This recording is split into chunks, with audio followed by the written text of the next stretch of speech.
All right, thank you so much. I'm Tina Meeks. I'm with Scory Services, and I am here to present to you my Kidpreneur to Entrepreneur journey.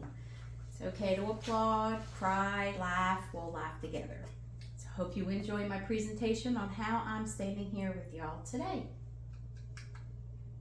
So, I grew up in the Philadelphia hoods. I actually was born and raised in Kensington section from 1973 to 1994. It was known for gangs, high crime, poverty, prostitution, drugs, the whole 9 yards. More than welcome to look it up. That's kind of a visual of one of the areas in Philadelphia. Well, one of the most important and infamous things about Philadelphia that was very impactful to me as a child was the May 13th, 1985 move bombing. Unfortunately, it's what was very common in my life. And that is a picture from that. From back then, it started as a bombing, and the entire block and several city blocks, I believe, were all caught on fire, and everyone lost their homes. Not me, but a lot of people in that area. So, call me Betty Nesmith. Does anybody know who Betty Nesmith is? Rings a bell. Anybody? No? All right, well, call me Betty Nesmith or Forrest Gump. I've been called that before as well. So Betty Nesmith was actually, I'll go through this a little bit, she was known as the lady that created and, well, invented whiteout. So in 1951, she was the secretary. She realized she worked with the electric typewriter. She saw the value, but she noticed it made a lot of mistakes.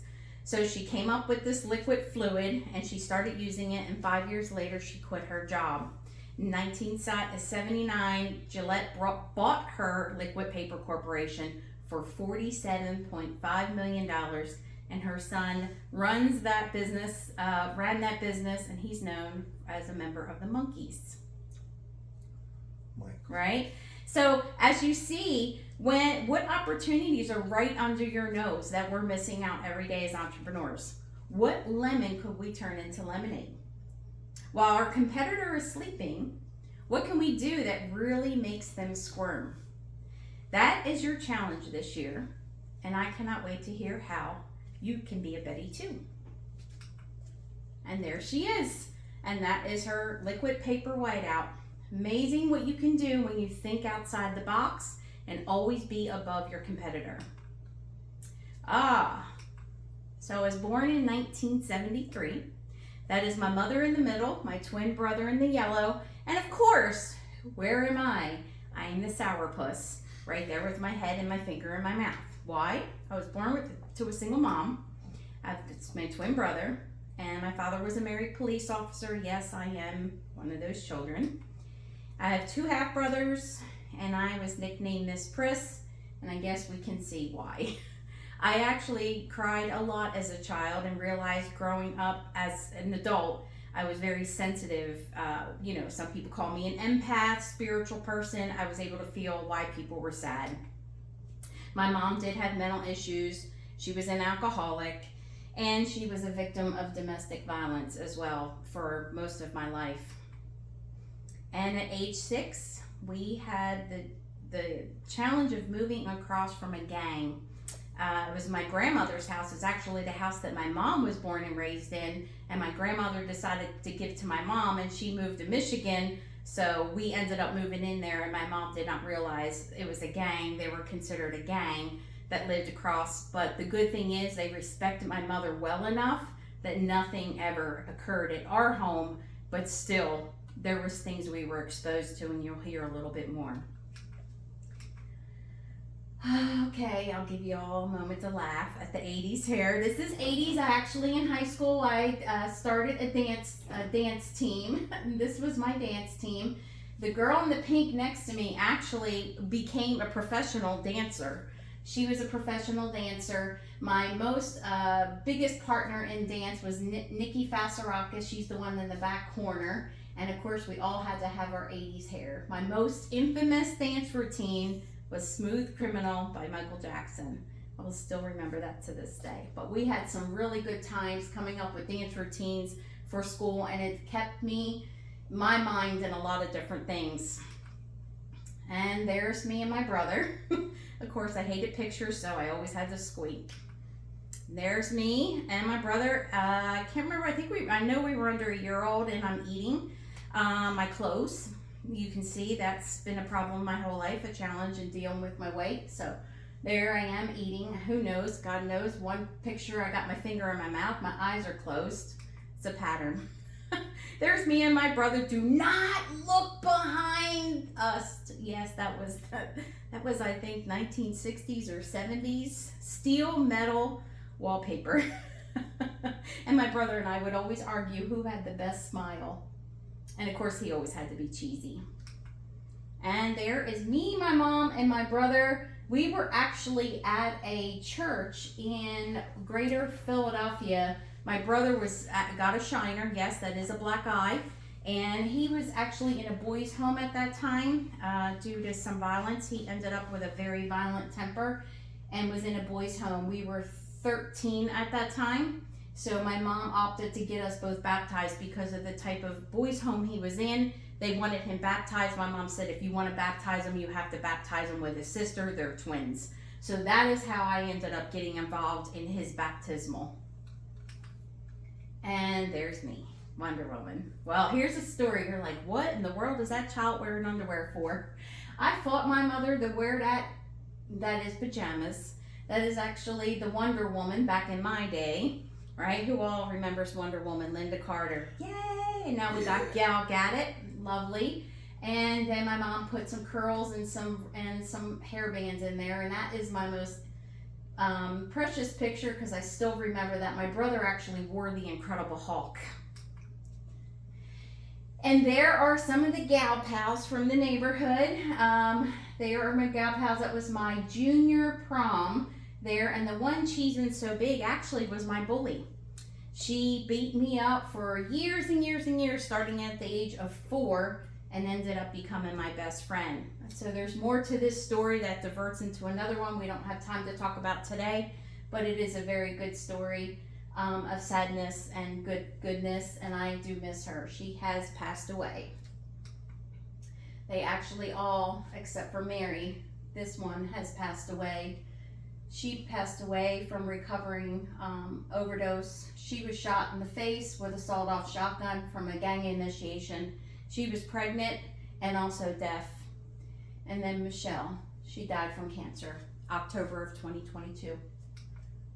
And there's me and Michelle in her last phase of her remission about 4 years ago. I went to go see her, and we got to spend some time in Philadelphia together. And we took a bunch of silly pictures, and this is one of my favorites. Whoops. Oh, I can't see that picture. But there is a picture behind there. My thing won't go away, and I'm glad it doesn't show. It's actually the picture right before she passed away. So, by the age of 13, here's all the things I experienced that set me on my path and how I'm standing here today.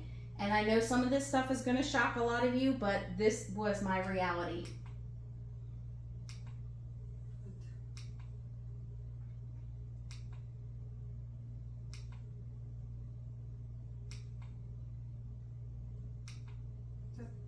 My brother was shot on our 17th birthday, but I witnessed many shootings, domestic violence with my mom, and many others. And when I say fightings, I'm talking extreme violence. Baseball bats, things of that nature. My brother actually ran a gentleman's car head over with a car, but we were a little older at that time. But these are the things that happened to me by the age of 13 and what I experienced. Gang attacks, death of close friends and family. You just saw a picture of a few of them that are now gone. Rejected by my biological father. I did dabble with alcohol the summer of when I was 13. And I'll end this with marijuana. I tried it for the first and the last time. And then the funny story is my bully and I went to a party, and I ended up wanting to try marijuana for the first time because everybody was smoking it. I'm like, all right, I'll try some, right? And I felt like I weighed about 500 pounds and had to pee so bad, couldn't even get up, and peed myself everywhere. That was not fun when you had a bunch of boys and girls in a house, and I never ever touched marijuana again. Ever. Okay, we're not going to talk about the gummies. But what did I focus on? I focused on helping people do their checkbooks, learn how to fill out a check. I grew up in a neighborhood where a lot of people dropped out of school. There was a lot of people from different countries that came in, things of that nature. So they would come to me and say, "Teen, could you help me fill out a check or fill out for my bills or tell me how to balance it?" So these are the things I did at a very young age to try to help the people in my community. I help people learn how to read and learn how to do math. And I did a lot of different maths. I actually was a tutor for a little while for mathematics in a lot of different things. Math came so very easily to me, but English did not. I still struggle with that to this day. And math just seems so easy. Help people file for FAFSA. You know, back in the day, you know, filing for college was a huge thing, and most parents back then couldn't even read to help their kids fill out these documents. So I would do a lot of this, even for the older generation. And my daughter-in-law actually is graduating as of Thursday because she's going to be a dental hygienist, and she says I'm an inspiration on how she ended up getting into college and becoming successful. So I'm proud of her for that. She went after her dream. I helped people get their VA benefits. One of the most precious parts of me is helping my father-in-law when he decided he wanted to retire, and he said, "Hey, Chickie, would you help me?" Or he called me Gal. "Hey, Gal, would you help me get my VA benefits so I can retire and get rid of this truck?" That's what he called it. He drove a truck for a living, long haul. And I helped him fill out all the application. We did that in April. He got the green light. He was getting his benefits, and he died 2 months later. And Social Security benefits. I've also helped people file for Social Security benefits, and most of them did get it the first shot. A lot of times people know, lawyers will tell you, "Oh, it takes a minimum of 18 months. No, it does not. If you know somebody that knows what needs to be done, you can make it happen, and you do not need an attorney. The reason an attorney holds off that long is because their clock is ticking. They get more money from you the longer they wait on your back pay. So just know that when you're getting a lot of pushback, yes, it could be because you're being denied, but you also are being sat on because the attorney wants as much money from you as they can from the back pay. I'm sorry, but that's the reality. I actually helped my husband, who's now my was-been. Was my husband. He's not an ex because he's not an example. I helped him get his Social Security benefits after being bit by a tick at 28, and he became fully disabled at 32, and he got it first shot. No back pay, no, 6 months, and he was in because we did all the requirements that were needed that an attorney should be doing for you and getting everything together to get him his benefits. Very important, and unfortunately, many, many Americans go through this. And of course, mortgage loan agreement. I help a lot of people get mortgages. I've worked in the homeownership program. I worked a lot of this. We'll talk about that in a little bit. And I recently bought my home by myself in August of 2023. I got a 100% approved mortgage in today's market and walked away with $1,000. So yes, it can happen. So if you want to buy a house, please reach out to a mortgage person and let me know. I have some connections for you. You can make it happen.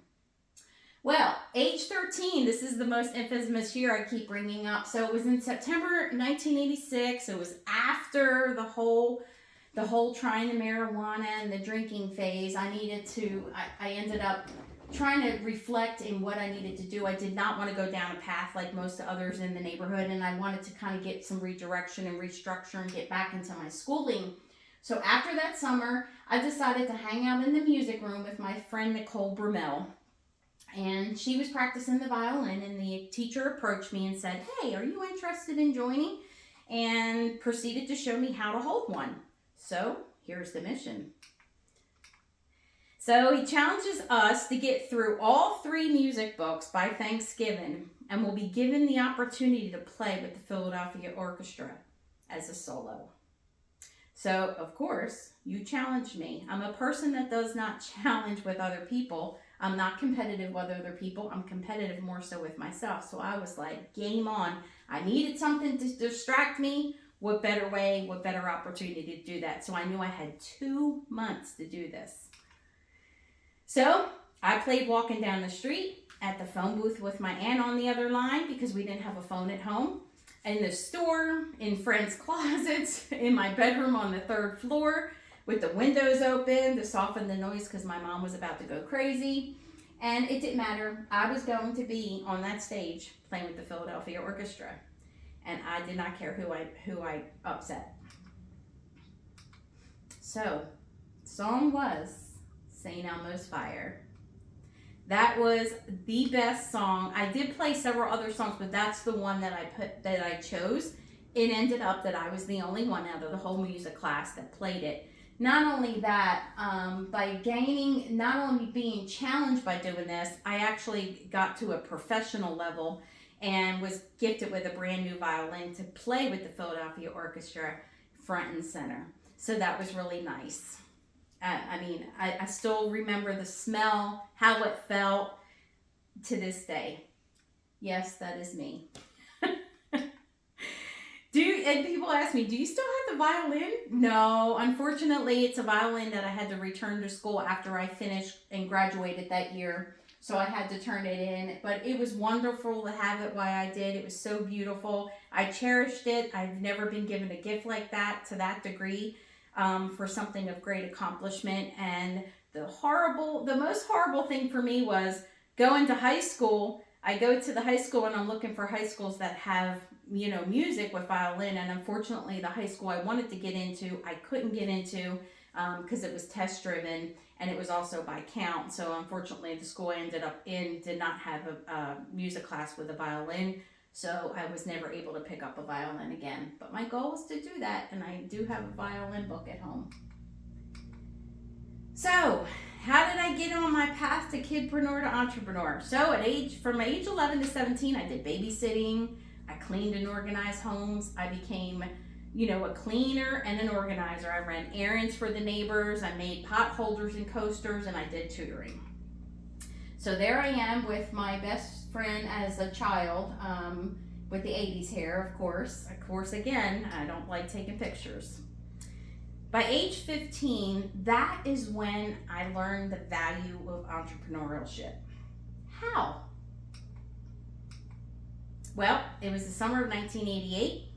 And I started working with my stepsister, Suzette, and she owned a huckstering business. And a huckstering business is where you sell fruits and vegetables in the back of a truck. They called it huckstering. Everybody calls it different. She sold fish in the winter, fruits and vegetables and things in the summer. She worked in the area of West Philadelphia, which was known to be probably as bad or not worse of Kensington at that time, the neighborhood that I grew in. But she had such a warm, loving heart. People knew her. She was just the sweetest lady, best heart ever. She loved her Michael Jackson. Thriller was her best song back then. We would listen to Tracy Chapman, driving a fast car. We had the best summer ever. She owned this business with her husband and his family since she was 13 years old. And she did have a young son at 13, and he was 9 at the time. And her son was 3 years old. And there she is. She had the best smile, best personality. And I like to say that I got a lot from her from that experience in those 3 months. And there I am there during that summer. Now, by working with Suzette, I actually was able to make about $400 a week in cash at 15 years old back in 1988. But my butt had to be up at 5 o'clock in the morning, and I didn't get home till 10 or 11 at night. It was a physical job, mental job. It was a long day. But you know what? It was the best times of my life, and I still tear up when I think about those times with her. I was able to come back during that summer, not only pay for my clothes for high school, all of my school stuff. I was able to get the gas turned back on so I could finally get a hot bath for the first time in years. Finally get the water caught up, and I actually even got a phone for the house because at that time my aunt was diagnosed with cancer, and my mom was having to run back and forth to the phone booth across the street on Frankfurt Avenue. So I wanted to do her a special surprise and get her a phone for the house. We also bought a color TV and an entertainment center and a screen door for the front of the house. So that way we can open up the front door and smell the Kensington air. I know, go ahead. It's okay. You can make fun of me. But those were good times. I did a lot of good things with that money for that whole summer. But the best thing is I learned what hard work and entrepreneurship was all about, and that's what set the bar for me. And there she is. I was with her that day. The outfit she actually has on is like a royal blue, but that picture shows it as really dark. And unfortunately, she was murdered soon after I stopped working with her. So I went back to school. I actually started high school in September of 1988, and Suzette was killed on November 2nd of 1988. She was shot from two gentlemen who were going to rob a crack house. They decided, they saw her truck turn the corner. They decided, hey, why not? Let's go ahead and see if this chick's got any money, or AKA this bitch, white bitch, has any money. One got into the front of the car. Suzette was driving. My best friend from childhood that you saw in the previous picture, she was in the back. And unfortunately, Shawnee was in the front passenger seat, and he was only 3 years old. So they were not going to survive. The gentleman admitted in court that they were going to kill all three of them, but Suzette had a gun. Suzette pulled the gun out. They all shot, and unfortunately, Suzette was killed. The other one was injured, and the other one ran away because his gun jammed. And that's the only reason why Shawnee and Lily survived. And unfortunately, Suzette was murdered and was put on the front page of the newspaper. This actually shook the entire Philadelphia area because her uncle was a police officer who ended up becoming a Philadelphia fire commissioner and was very well known. And this really shocked the city. It actually set me back for about 3.5 months. I had a really tough time handling her death, knowing that she died so tragically when she had such a life to live. So, using computers to simplify tasks became my addiction. So here it is. I went from a fish truck vendor learning about parkour, and then somehow I picked up computers starting when I was 15, and then it just kept evolving, and here's how it started. So I was 18 years old, and I was just getting out of high school, and I was working at a company, an insurance company in Philadelphia, in the personnel department. Now the secretary was going on maternity leave. She painstakingly typed these letters manually for all of the recruiters that were there. So as she goes out on maternity leave, I found out this thing, that typewriter, quote unquote, what was called a memory writer, was programmable. So I said, why not? Let me see if I can look at this manual and make this thing go faster. If it can be programmed, what can it do? And that is what I did. I actually decreased the time it took to do the letters by 90%.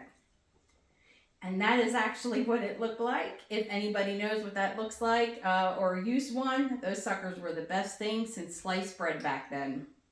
There's me graduating from high school. Do not make fun of the wall in the back. My mom was a huge Tiger fan, and that was our home. And unfortunately, that was also the year that my Aunt Linda died and succumbed to cancer. She fought for 2.5, almost 3 years.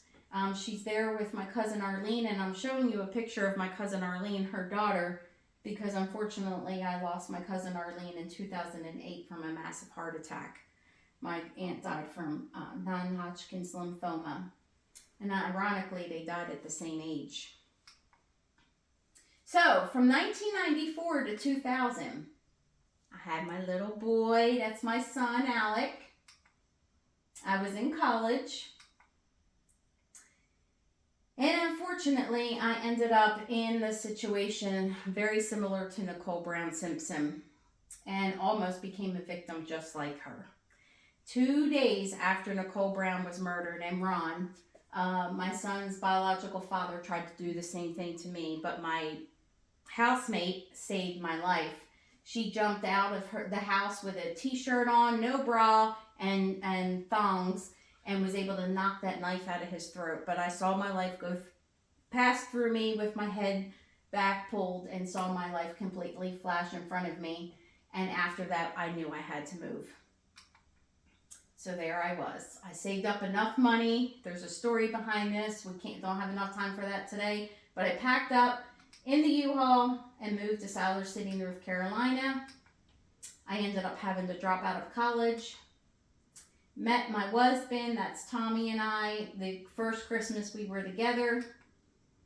And then we had my Brianna, my little Brianna right back there in her Moo Moo Cow outfit. We love that little outfit. And then I actually ended up building that house, not just buying it, but building it at 23 years old. I found out, when I moved down here, I ended up going on Section 8 temporarily. Had to find a place to live. I was still trying to reel with what to do. I ended up losing my son temporarily because you're not allowed, back then you weren't allowed to move out of the state without the parental person, the other parent approving it. But anyway, Section 8 referred me to this new program with the USDA. Not only did I build that house, but I was one of the first on the pilot program that is still going to this day. So, 2001 to 2012, here's my career path, which is very interesting in how I got here. So I actually started working with an attorney's office in real estate legal. And I helped them grow their income revenue by 4 times of when I started there. And how I did that?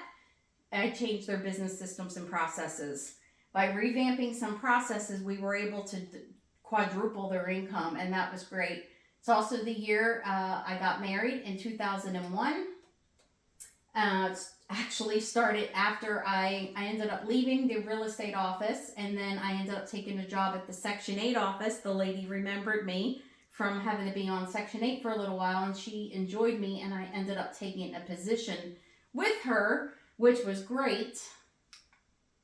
And then I ended up working in the homeownership program that helped me because of what I did here at the law office and what I learned from the Section 8. The homeownership program was just a win-win for me because I knew a lot of what I needed to know.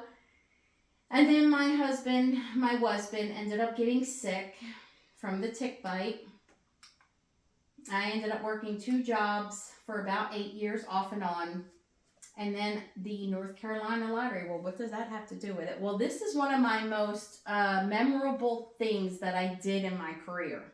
Believe it or not, North Carolina lottery came.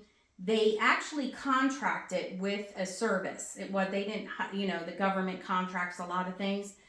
They could not figure out how to give me a report to be able to reconcile the lottery tickets. And I said, you have to be able to give me a report. This is taking 4 days, 3 people. This is too time consuming.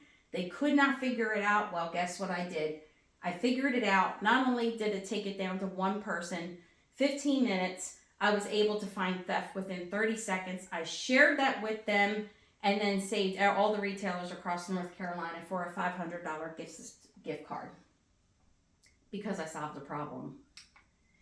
Then I was working in ethanol. Ethanol became a massive thing. That actually came right before or right after. That was in August of 2005 or February. That was in April 2005, and then the lottery came right after. So I was actually involved in both of those. Those are my Forrest Gump moments. Those were very good experience for me in learning about ethanol. And of course, that is about what I look like for the longest time. I did end up with 2 nervous breakdowns. First one was from a traumatic event, exposure, and that was just for my childhood. But the second one was working myself too much because I did not take time out for myself. I was very heavy, not eating correctly, stressed to the max, but I did not want my family to suffer while we were battling with Tommy's illness. So, but what did I do? Decided to do a Make-A-Wish business for Tommy. And we actually designed and built, remodeled, and got an espresso van. So Tommy, because of his conditions, he was very limited in what he could do. So we had to find something that was enclosed because of his condition, his respiratory condition. So we opted for the espresso van. We knew it always would be temporary because it was a make-a-wish for him, but we wanted to give him, his mother and I wanted to give him at least something, and he actually held out for about 2.5 years. So those were some of the good times, but boy, did we have some tough times too on that. Getting along, let me tell you, it's very hard to work with your spouse. But that also was the caveat that allowed my daughter to become an entrepreneur. So you see, we paid it forward. So Brianna did work with us. And unfortunately, 14 months after I had the nervous breakdown is when I was diagnosed with carcinoid cancer. I'm fine now. Easy button. I did not design the easy button. I actually designed an easy button for a company that I was working for that was dealing with a massive amount of man hours and dealing with a paper price book system. After learning this girl's job that she was going to go out on maternity leave, I ended up with figuring it out by just talking to some departments. You know, when you're learning a new job, you talk to this one, that one, this one, that one. And I said, well, why don't you just put a little static button here?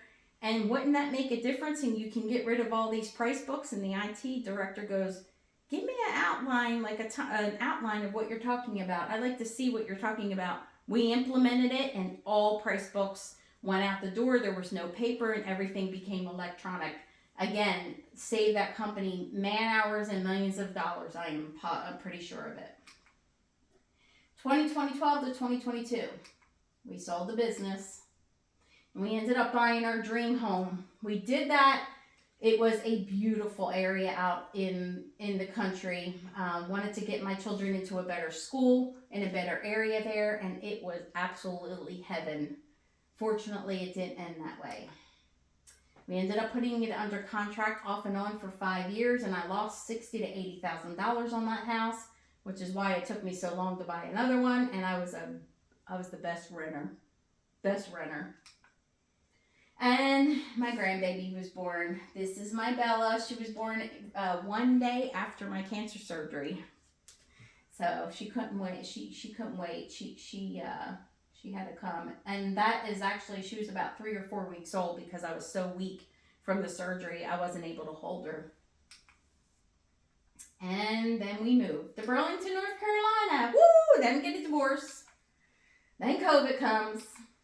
And then I'm dealing with evictions. I ended up redesigning and building a new process in propertyware for single and multifamily, and did a great job and overhauled an entire property management company that changed their entire structure and built the playbook for the single family. And there is the house I was telling you that I bought in August of 2023, where I walked out with $1,000. So here is my children. There is my son Alec and my daughter Brianna. My son is 30, my daughter's 28, and there's my Bella. She's 11 now, and Brianna is the co-founder of my business, Scoree. She said I needed to get out here and talk about what I do to help a lot of people because I did it for so many years behind the scenes that I was not ready to step out, but here I am. So if anybody wants to thank anyone, you should thank her. She's the one that had me do it. This is one of most famous pictures that I love. Yes, I don't even think my son has underwear on actually in that picture, but she enjoyed pushing him around on that pink truck. And ironically, he drives Tonka trucks now, what I call Tonka trucks. He pushes a lot of dirt around, so they were so cute. And there they are. That's when he was sweet and loving before the aliens kidnapped him. And that was my daughter's 8th graduation. Prom. Yeah, 8th grade prom. So that's when they loved each other. I don't know what I had to do to get them to do that picture. I'm sure I had to do something because they hated taking pictures with each other. And there they are just a few years ago. So now they're starting to love each other again, I think. So, February 2022 was a big time. This is where we started. This is how Scoree got started. September 2023 is when I developed the Fire Mindset series. Fire Mindset stands for Financially Independent to Retire Early. The goal is to change people's mindset on financial prosperity and understanding what true financial freedom means. and that is my program that I'm very passionate about. And in April 2024, because I have such a funny bone, this podcast thing has been mentioned, from a book to YouTube. Now we have a podcast, and I wanted to make it funny, put it to a spin, tell my stories, get information out there about finances, and wrap it all up into one program. And so I named that F that. I meant financials. So I'm proud of my podcast. And of course, who doesn't need a co-host? This is my co-host, Financial Fred. Because you never talk to yourself. You end up in a white jacket, in a white room, white padded room. So there is my Financial Fred, and he is my guest. And if you haven't, you can definitely become a guest on funny or something inspirational. And so I'm proud of that. Thank you. Yes, my daughter helped design that logo. So, areas that I support, and I'm there with you. I support anyone that I'm with in helping them get through the processes one step at a time. I deal with financial organization simplified. I deal with financial strategies and goals. There's possibilities. We work on small steps to make big differences. I use the cake method. I don't give you the whole cake. I don't even give you the whole piece. We take one bite at a time. And that helps you grow and learn. I also use analogies that's relatable to you to be able to do that, to be able to learn. Once organized and vision becomes the reality, we work to make you more money.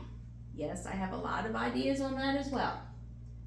And that's all wrapped around my Fire Mindset series. So, if any of you are considering this and dealing with all this turmoil and paying rent and taxes and money and work and struggle, government, all this other stuff, if you are living with this type of worry, are you ready to free your mind from financial worry?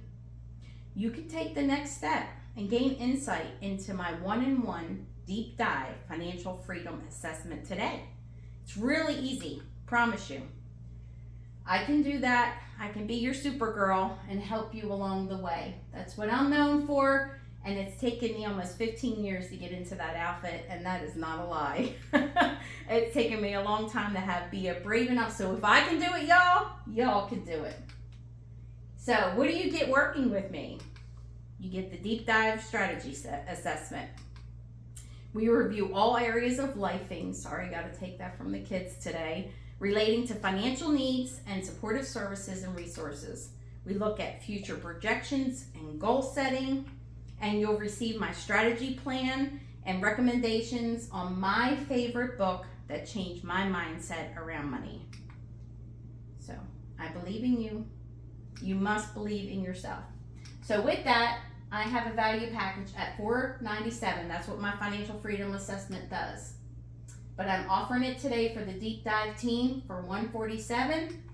And if you are interested, this takes you directly to my form where you can sign up, schedule an appointment today, and get you into financial freedom mindset. So are you ready? Yeah, let's do it. Come on, pull out your phones, everybody. Come on, I want to meet with everybody. Let's go.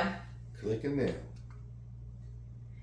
All right, thank you so much. I hope everybody enjoyed their time and learned a little bit about me and why I'm here.